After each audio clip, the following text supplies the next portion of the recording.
The doorbell rang at 7:12 p.m. and my stomach dropped like a stone because I recognized the knock, 3 quick taps, pause, 2 more.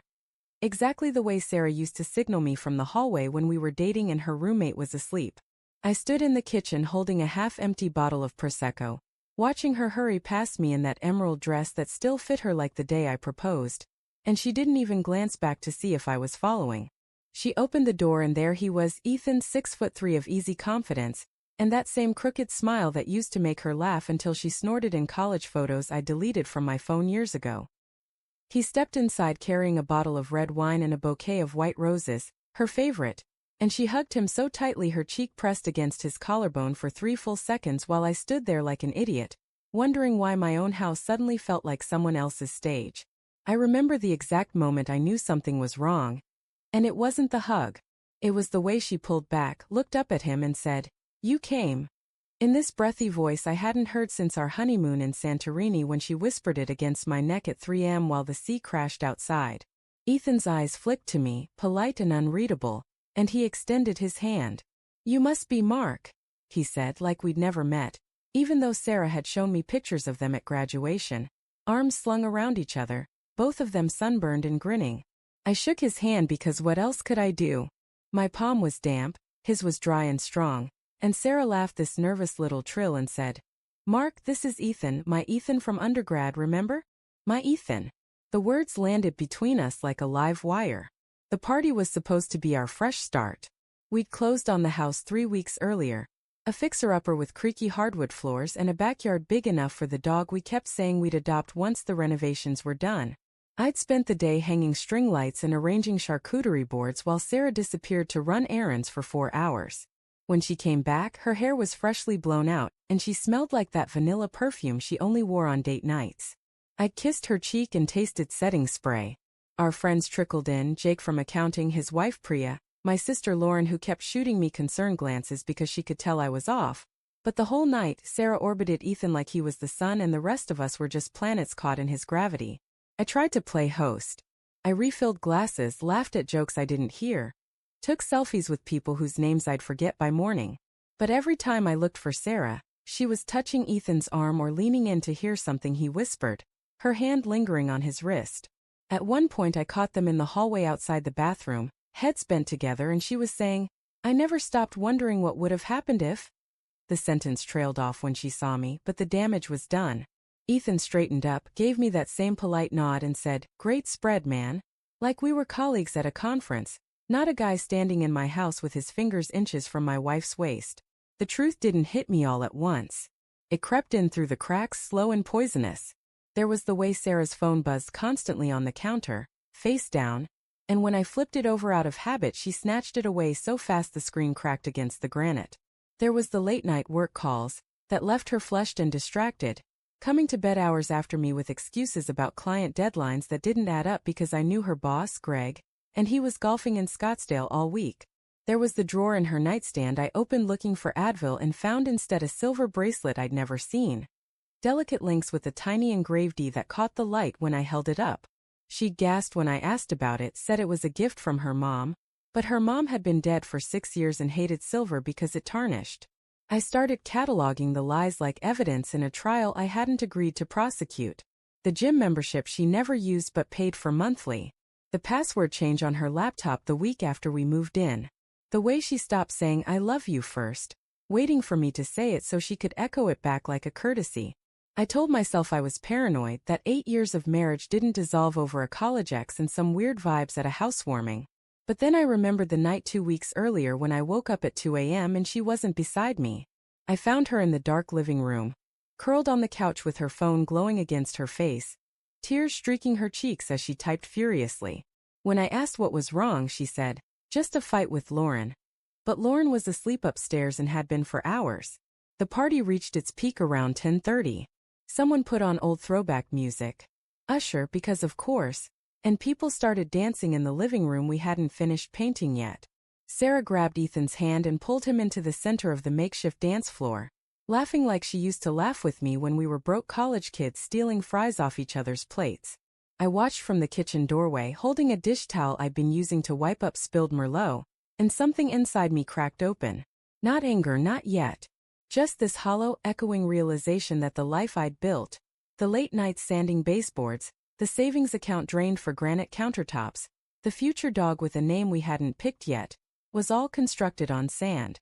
I don't know what possessed me to walk over. Maybe it was the Prosecco. Maybe it was the way Ethan's hand settled on the small of her back exactly where mine used to rest. I tapped her shoulder and she spun around, eyes bright with champagne and something else I couldn't name. "Dance with me," I said, but it came out flat. She hesitated just a fraction of a second, but Ethan stepped back with that easy grace and said, "She's all yours, man. All yours." The phrase echoed in my skull like a gunshot. We swayed awkwardly to a song that used to be ours, Lucky by Jason Mraz, because apparently the universe has a sense of humor. Sarah's hands were on my shoulders but her eyes kept drifting to Ethan leaning against the wall, sipping his wine and watching us with this half-smile that made me want to punch through drywall. I leaned in close to her ear and whispered, "What's going on with you two?" She stiffened, pulled back just enough to look at me with those green eyes that used to make me forget my own name. "Nothing," she said. "He's just an old friend." But her voice cracked on the word friend, and I felt the lie settle between us like a third person in the dance. The song ended and someone yelled for a toast. I found myself holding the Prosecco bottle, standing on a chair like an idiot, while 30 people raised their glasses to our new home. Sarah stood beside Ethan, her shoulder brushing his, and when I looked down at them I saw it clear as day. The way she leaned into him, the way his fingers grazed her hip when he thought no one was watching. I opened my mouth to say something about new beginnings, about love and hard work and the life we'd promised each other. But the words died in my throat. Instead I said, "To Sarah and Ethan, may they find whatever it is they're looking for." The room went quiet. Someone laughed nervously. Sarah's face drained of color. I stepped down from the chair, set the bottle on the table, and walked through the crowd to where they stood. Ethan looked confused, Sarah looked terrified. I took her hand, the hand I'd held through 2 miscarriages, through her father's funeral, through every fight and makeup and ordinary Tuesday, and placed it gently in Ethan's. "Take care of her," I said, and my voice didn't even shake. Then I looked at Sarah, really looked at her for the first time in months, and saw the truth written all over her face. Guilt, relief, love for someone else wearing my ring. I kissed her forehead, tasting salt from the tears she hadn't let fall yet, and walked out the front door without my coat even though it was October and the air bit like betrayal. I sat in my truck for an hour, watching the party lights flicker through the windows, listening to muffled music and laughter that didn't include me anymore. My phone buzzed with texts. Jake asking if I was okay. Lauren demanding to know what happened. Sarah's name flashing over and over with messages I didn't read. I drove to the motel off Highway 12. The one with the flickering neon sign and the ice machine that sounded like a dying animal. Checked in with cash because I couldn't bear the thought of her seeing the charge. Lay on the lumpy bed fully clothed and stared at the water stain on the ceiling that looked like the shape of our old apartment. The one we'd left behind for this house, this life, this lie. The next morning I went back for my things while she was at yoga. Found the divorce papers already printed on the kitchen counter. Her signature shaky but there. Next to a note that said, "I'm so sorry. I never meant for this to happen. I love you but I'm not in love with you anymore." The cliché of it almost made me laugh. I took my tools, my clothes, the photo of us at Niagara Falls where she's wearing my hoodie and looking at me like I hung the moon. Left my key on the counter next to her note and wrote underneath in Sharpie, "The house looks great. Enjoy the string lights." I moved into a studio apartment above a bakery that smells like cinnamon at 5 a.m., and learned how to sleep diagonally across a bed meant for one. Some nights I still wake up reaching for her side, fingers closing on cold sheets. I kept the bracelet with the E. Wear it on a chain under my shirt like a scar I can't pick off. Lauren says I should hate her, Jake says I dodged a bullet, but the truth is more complicated. Sarah wasn't evil. She was just human, and humans get tired of pretending. We built something beautiful, and then let it rot from the inside because neither of us knew how to say we were unhappy until someone else came along and made it easy. Sometimes I drive past the house at night.